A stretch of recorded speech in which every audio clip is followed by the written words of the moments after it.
نحمده ونصلي ونسلم على رسوله الكريم أما بعد فأعوذ بالله من الشيطان الرجيم بسم الله الرحمن الرحيم وسارعوا إلى مغفرة من ربكم وجنة عرضها السماوات والأرض أعدت للمتقين صدق الله العظيم. بارگاہ رسالت والی رسالت میں ایک مرتبہ درود پاک کا نذرانہ پیش فرمائیے گا. اللہم صلی علی سیدنا نبینا شفیعنا حبیبنا مولانا محمد وعلی آل محمد کما تحب وترضى بأن تصلوا علیہ صلاۃ والسلام علیک یا رسول اللہ صلاۃ والسلام علیک یا حبیب اللہ.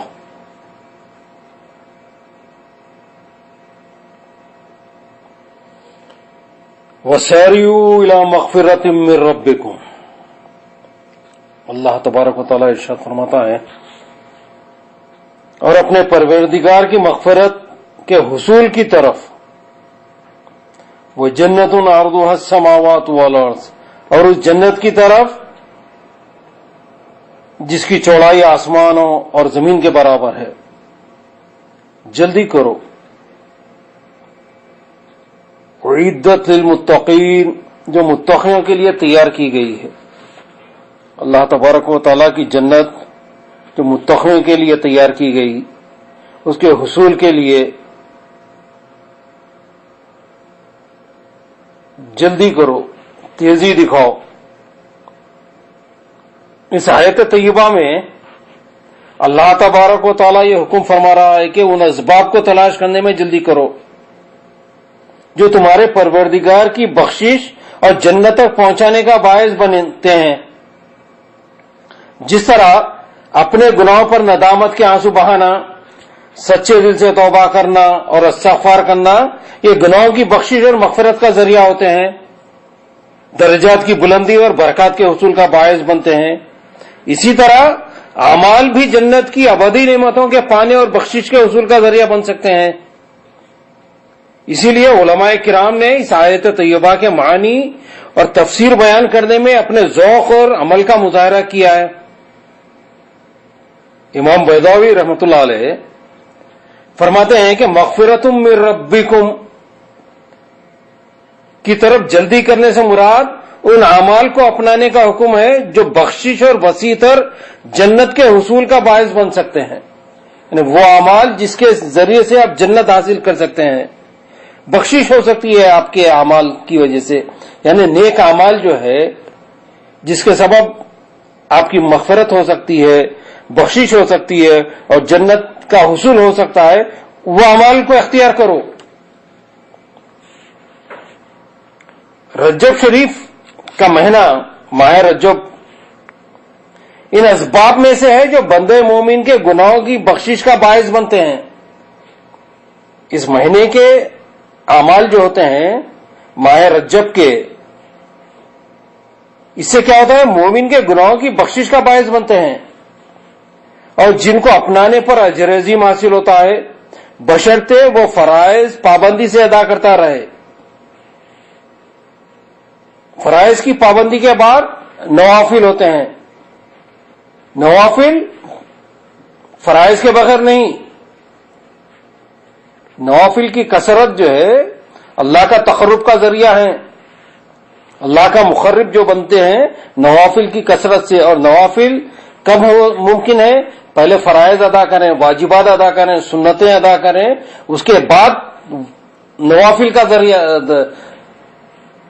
درجہ ہے. تو کثرت نوافل کا مطلب کثرت فرائض ادا کریں، آپ فرائض کی مکمل ادائیگی کریں، واجبات ادا کریں، سنتیں ادا کریں، سنت موقدہ ادا کریں، سنت غیر موقدہ ادا کریں. تمام چیزوں کے بعد آپ نوافل ادا کریں. حضور نبی کریم صلی اللہ علیہ وسلم نے ارشاد فرمایا جو آدمی رجب کی پہلی رات جاگ کر اللہ تبارک و تعالیٰ کی عبادت کرتا ہے تو اس کا دل مردہ نہیں ہوگا، جبکہ دوسرے لوگوں کے دل مردہ ہو جائیں گے، اور اللہ تبارک و تعالیٰ اس پر خیرات و برکات عموماً دیتا ہے. اور وہ گناہوں سے اس طرح پاک ہو جاتا ہے جس طرح وہ بچہ گناہوں سے پاک ہوتا ہے جب وہ اپنی ماں کے بطن سے جنم لیتا ہے. تو رجب کے مہینے میں جو ہے عبادات کرنا چاہیے. یہ حصول جنت کا ذریعہ ہے اور مغفرت و بخشش کا ذریعہ ہوتے ہیں. نیک اعمال جو ہیں کثرت نوافل اللہ کا تقرب کا ذریعہ ہوتے ہیں اور وہ 70,000 ایسے گناہوں کی شفاعت کرے گا یعنی اللہ تعالیٰ کے اذن سے جو آگ کے مستحق ہو چکے ہیں.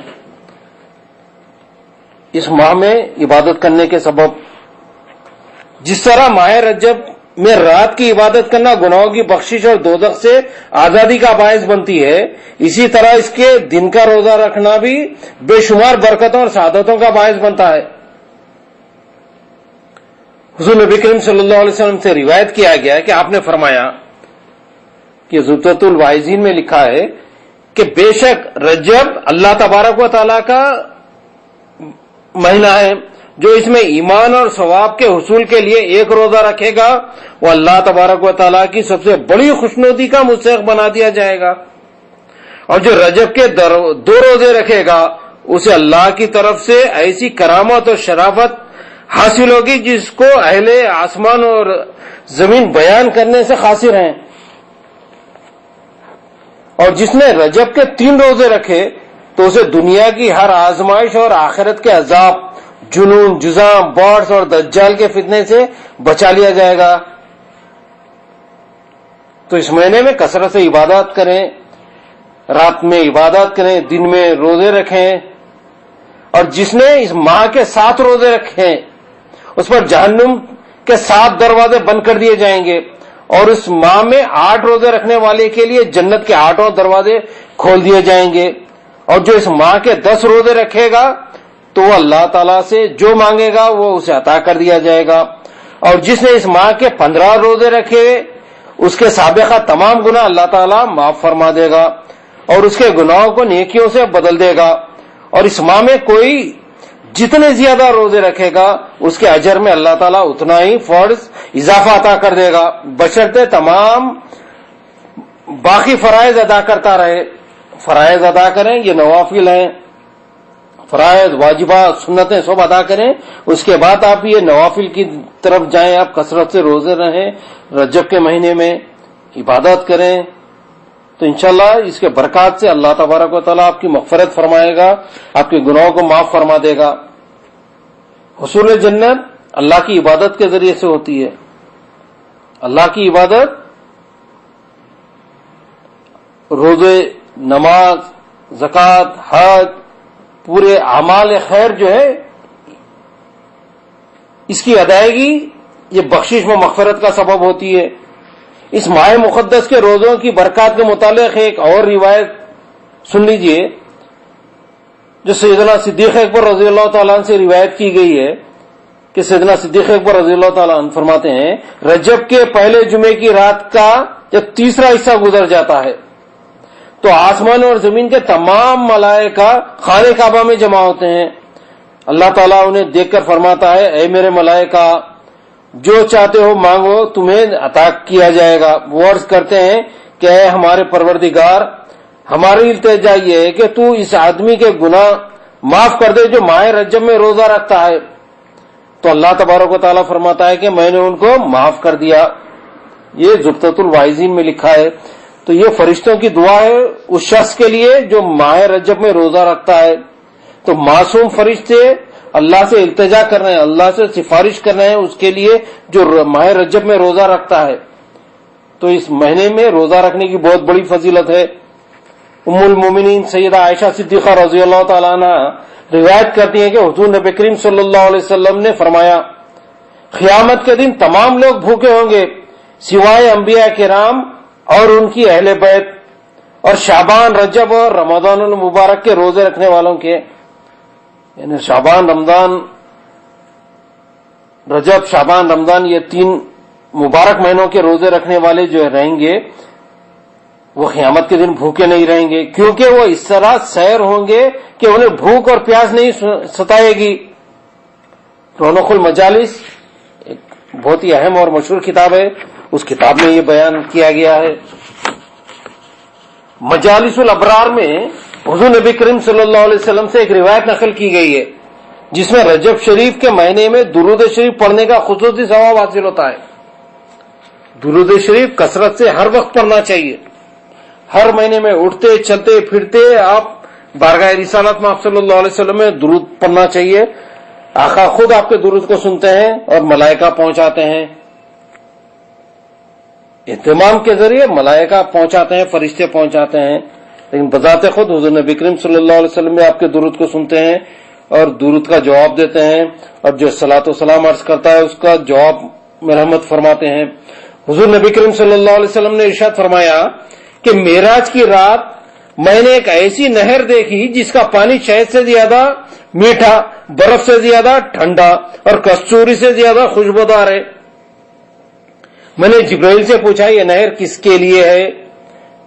تو انہوں نے جواب دیا یہ ہر اس آدمی کے لیے ہے جو ماہ رجب میں آپ پر درود شریف پڑھتا ہے. یہ درود شریف کی برکت ہے کہ اس نہر کا پانی پیا جائے گا جو برف سے زیادہ ٹھنڈا، کستوری سے زیادہ خوشبودار، شہد سے زیادہ میٹھا.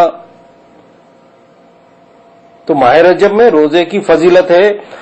ماہ رجب میں عبادات کثرت سے نوافل پڑھیں. ماہ رجب میں کثرت سے درود شریف پڑھا کریں. یہ برکتوں کا مہینہ ہے، رحمتوں کا مہینہ ہے. حضرت مخاطب رضی اللہ تعالیٰ عنہ سے روایت ہے، آپ نے فرمایا کہ کوہ کاف کے پیچھے ایک سفید زمین کا حصہ ہے جس کی مٹی چاندی کی طرح اور جس کی وسعت دنیا سے 7 گنا ہے، جو ملائکہ سے بھری ہوئی ہے. اور ملائکہ کی وہاں اتنی تعداد ہے کہ اگر سوئی گر جائے تو وہ ان میں سے کسی ایک پر ہی گرے گی. ان میں سے ہر ایک کے ہاتھ میں ایک ایسا جھنڈا ہے جس پر لا الہ الا اللہ محمد رسول اللہ لکھا ہوا ہے. اور وہ رجب کی ہر جمعرات کو کوہ کاف کے ارد گرد اکٹھا ہوتے ہیں اور حضور نبی کریم صلی اللہ علیہ وسلم کی امت کی سلامتی کے لیے عاجزی کے ساتھ دعا کرتے ہیں اور عرض کرتے ہیں اے پروردگار، حضور نبی کریم صلی اللہ علیہ وسلم کی امت پر تو رحم فرما اور انہیں عذاب نہ دے. اور وہ صبح تک عاجزی سے استغفار کرتے رہتے ہیں.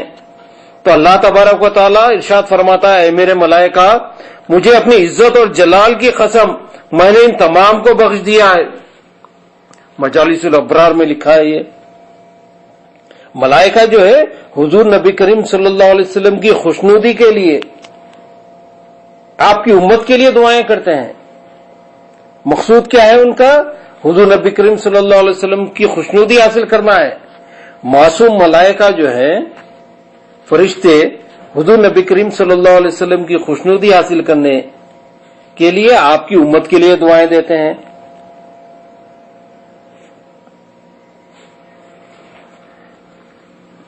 ماہ رجب کی عبادات کی بہت فضیلت ہے.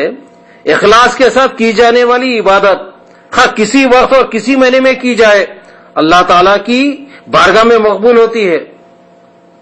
لیکن اللہ تبارک و تعالیٰ نے بعض ایام کو یہ شرف بخشا ہے کہ ان میں کی جانے والی عبادت زیادہ مقبول ہوتی ہے اور اس کا اجر و ثواب بہت زیادہ ہوتا ہے. حضور نبی کریم صلی اللہ علیہ وسلم نے ارشاد فرمایا ان رجب شہر اللہ و شعبان شہری و رمضان شہری امتی. ان رجب شہر اللہ کہ رجب جو ہے اللہ کا مہینہ ہے، وہ شعبان شہری شعبان میرا مہینہ ہے، اور رمضان جو ہے میری امت کا مہینہ ہے.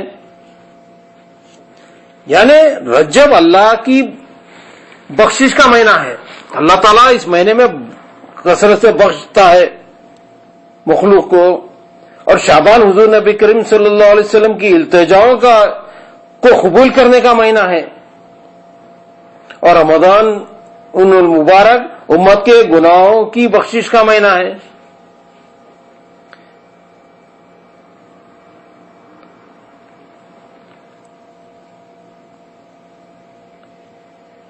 ابو محمد الخلال حضرت ابن عباس رضی اللہ تعالیٰ عنہما سے رجب کے فضائل کے متعلق ایک حدیث پاک نقل کرتے ہیں کہ حضور نبی کریم صلی اللہ علیہ وسلم نے ارشاد فرمایا رجب کے پہلے دن کا روزہ 30 سالوں کے گناہوں کا کفارہ ہے. رجب کے پہلے دن کا روزہ 30 سالوں کے گناہوں کا کفارہ ہے. دوسرے دن کا روزہ 2 سالوں کے گناہوں کی بخشش کا ذریعہ، اور تیسرے دن کا روزہ سے 1 سال کے گناہوں کا کفارہ ہوتا ہے. اس کے بعد ہر دن کا روزہ 1 مہینے کے گناہوں کا کفارہ ہے.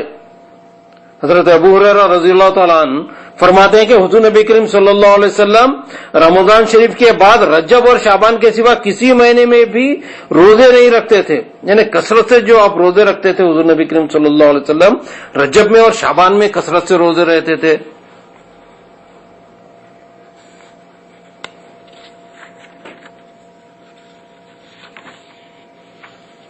حضرت صوبان رضی اللہ تعالیٰ عنہ روایت کرتے ہیں کہ ایک دفعہ ہم حضور نبی کریم صلی اللہ تعالی علیہ وسلم کے ساتھ ایک قبرستان سے گزرے، اور حضور نبی کریم صلی اللہ علیہ وسلم ایک قبر کے اوپر کھڑے ہو کر رونے لگے اور بہت عاجزی کے ساتھ دعا کرنے لگے.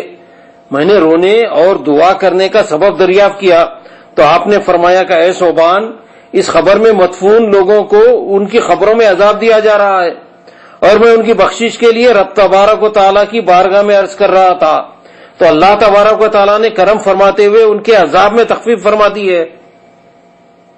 اگر یہ لوگ رجب کے مہینے میں روزہ رکھ لیتے اور رات اللہ تبارک و تعالیٰ کی یاد میں بسر کرتے تو انہیں اس عذاب سے بچا لیا جاتا.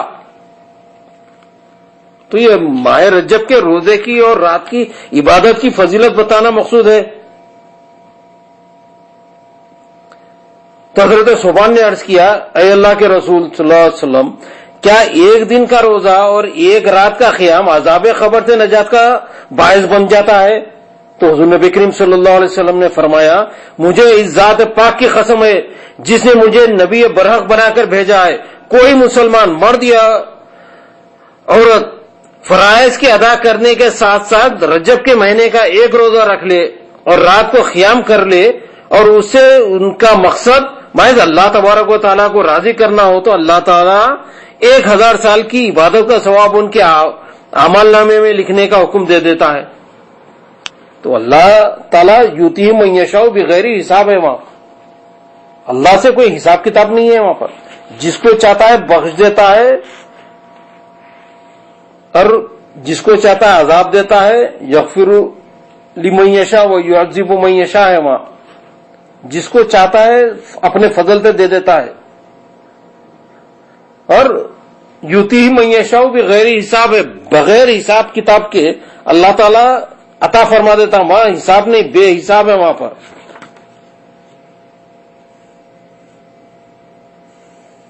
جن امور کو محدثات کہا گیا ہے، بعض یہ کہتے ہیں کہ نہیں، ہر نئی چیز جو ہے وہ کل محدثات بدع، کہ ہر نئی چیز جو ہے بدعت ہے اور ہر بدعت گمراہی ہے، اور ہر گمراہی کا انجام جو ہے کل محدثات بدع وکل بدع ضلالہ وکل ضلالۃ فی النار، کہ ہر گمراہی آگ ہے جہنم میں. تو لیکن جن امور کو محدثات کہا گیا ان سے مراد وہ اعمال ہیں جو حضور نبی کریم صلی اللہ علیہ وسلم اور صحابہ کرام کے زمانے میں موجود نہ تھے. کیا نماز موجود نہیں تھی جب؟ کیا روزے نہیں تھے؟ عبادات نہیں تھے؟ کیا نوافل کثرت سے روزے؟ بلکہ بعد میں ایجاد کر لیے گئے. لیکن اس کا یہ مطلب نہیں کہ ہر وہ نیک کام جو خیر القرون کے بعد ایجاد کیا گیا ہو اس پر جمہور مسلمین عمل پیرا بھی ہو تو وہ ممنوع اور ناجائز ہوگا. کہ وہ ہر وہ نئی چیز جو گمراہی کا باعث بنے وہ بدعت ہے. ہر بدعت گمراہی. تو گمراہ انسان کس چیز سے ہوتا ہے؟ عمل کی خرابی سے انسان گمراہ نہیں ہوتا ہے. اگر کوئی شرابی ہے، جواری ہے، کبائر گناہ کا مرتکب ہے تو وہ کافر نہیں ہوتا، وہ بھی مومن ہے. اللہ تعالیٰ اپنے فضل سے اس کی بخشش فرما دیتا ہے. گناہگار مسلمان ہوتا ہے، اس کی نماز جنازہ پڑھانے کا حکم دیا گیا ہے. تو انسان کتنے بھی کبائر کا بھی مرتکب کیوں نہ ہو جائے وہ کافر نہیں ہوتا ہے. گمراہ عقیدے کی خرابی سے ہوتا ہے. نئے نئے عقیدے ایجاد کرنا یہ گمراہی کا سبب ہے. تو عقیدے میں خرابی پیدا کر لی ہے تو یہ گمراہی ہے. اور نیک اعمال جو ہے یہ تو اس کا اجر ملتا رہے گا. حضور نبی کریم صلی اللہ علیہ وسلم کا فرمان ہے من سن حسنا ولہ واجر من عملی علیہ، کہ جس نے کوئی نیک کام ایجاد کیا، من سننا سننا حسنا فرمایا گیا کہ جو نیا کام ادا کیا اس کے لیے اجر، تو اس کے لیے اجر ہے، اور جو اس پر عمل کرے گا اس کو بھی ثواب ملے گا. اب نیا کام جو ہے، اب مسجد میں قرآن مجید رکھانے کا سسٹم ہے، آپ ایک نیا کام شروع کر دیے، مسجد میں قالین بچھا رہے ہیں، مسجد میں کوئی اگر ٹھنڈے پانی کے لیے اگر فریجز رکھا رہا ہے، اے سی اگر مسجد میں رکھا رہے ہیں، تو یہ کام پرانے دور میں تو نہیں ہے، کہیں آپ ثابت نہیں کر سکتے حدیث میں کہ مسجد میں اے سی رکھنا چاہیے یا نہیں، مسجد میں قالینیں بچھانے کا آپ کہیں سے بھی کوئی حدیث سے ثابت نہیں کر سکتے کہ مسجد میں قالین بچھانا چاہیے یا نہیں بچھانا چاہیے، مسجد میں فریج رکھنا چاہیے، اے سی رکھنا چاہیے، یا پاروں کے لیے اسٹینڈ بنانا چاہیے، یا قرآن مجید مساجد میں بھیجنا رکھنا چاہیے. تو یہ نیک کام ہے، اس کا اجر اس شخص کو بھی ملے گا، پھر جو پڑھتا رہے گا اس کو بھی جاری رہے گا. تو یہ نیک کام قیامت تک جاری رہیں گے. آپ نیک کام رکنے والے نہیں ہیں، ہر دن نئے کام جاری ہوں گے. آپ اور عمل کرنے والوں کو بھی ثواب ملے گا. مثلا مساجد کو منخش کر کے خوبصورت بنانا، یہ پہلے نہیں تھا. یہ پہلے موجود مساجد کا جو وجود تھا، کھجور کے اوپر کھجور کے جو پتے ہوتے ہیں، ڈالیاں جو ہوتے ہیں، اس کے ذریعے مساجد تھے. پہلے فرش نہیں تھا، کارپیٹ نہیں تھی، قالین نہیں تھے، یہ پختہ مساجد نہیں تھے. تو اگر آپ اس دور کی مساجد کو دیکھ کر موجودہ دور کے مساجد کے بارے میں نہیں کہہ سکتے کہ یہ اس طرح بنانا ناجائز ہوگا. نہیں، مسجد بنانا جائز ہے، تو یہ بھی دور کے تقاضے کے لحاظ سے آپ خوبصورت ہے خوبصورت، لیکن آپ اصل یہ دیکھیں کہ مسجد بنانا ہے یا نہیں بنانا. بنانا جائز ہے، لہذا خوبصورت بناؤ. تو اصل آپ وہیں سے دلیل وہی پکڑیں گے آپ کہ نیک کام طریقہ کار مختلف ہوتا رہے گا. تو دینی مدارس قائم کرنا جائز ہے یا ناجائز؟ جائز. اس کی پہلے نظیر نہیں ملتی کہ کہاں پر دینی مدارس قائم کیے گئے تھے، کوئی عمارتیں بنائے گئے تھے کیا؟ چبوترے پہ بیٹھ کے پڑھا کرتے تھے، اصحاب صفہ کا چبوترا تھا، تو آپ پڑھنے کا ایک مرکز بنا تھا، وہ اس سے دلیل لیتے ہیں. تو قرآن مجید کی جزبندی کرنا اور اس پر اعراب لگانا، لغات لگانا وغیرہ، یہ سب جائز کام ہے. ان کو کسی نے بھی بدعت نہیں کہا ہے، اور جمہور مسلمین اس پر عمل پیرا بھی ہے. تو نئے نئے کام جو ہے یہ تو قیامت تک ہوتے رہیں گے. آپ یہ سب نیک کام ہے. اب کرسیوں پہ بیٹھ کے نماز پڑھ رہے ہیں، تو اب اس کو بھی کیا بدعت کہیں گے؟ نہیں، مجبوری ہے، حالات ہے. تو بہت سارے مسائل دور جدید کے لحاظ سے جاری ہوں گے. اب لاؤڈ اسپیکر پہ نماز پڑھی جا رہی ہے، تو آپ بدعت کہہ کے لاؤڈ اسپیکر کو روک نہیں سکتے. آپ اذان کہی جا رہی ہے، یہ تمام چیزیں جو ہے ایجادات ہیں. یہ کوئی عقیدہ نہیں ہے، یہ نیا عقیدہ نہیں ہے، یہ بلکہ عمل ہے. عمل قیامت تک جاری رہیں گے. ایجادات کے ذریعے جو ہے وہ کام جاری رہے گا، اور نیک کام جو رہے گا اس کا اجر اللہ تعالیٰ عطا فرمائے گا. تو اللہ تبارک و تعالیٰ ہم سب کو ماہ رجب میں کثرت سے روزے رکھنے اور عبادت کرنے کی توفیق عطا فرمائے. وآخر دعوانا الحمدللہ رب العالمین. سبحان ربک رب العزت عما یصفون والسلام علی المرسلین والحمدللہ رب العالمین.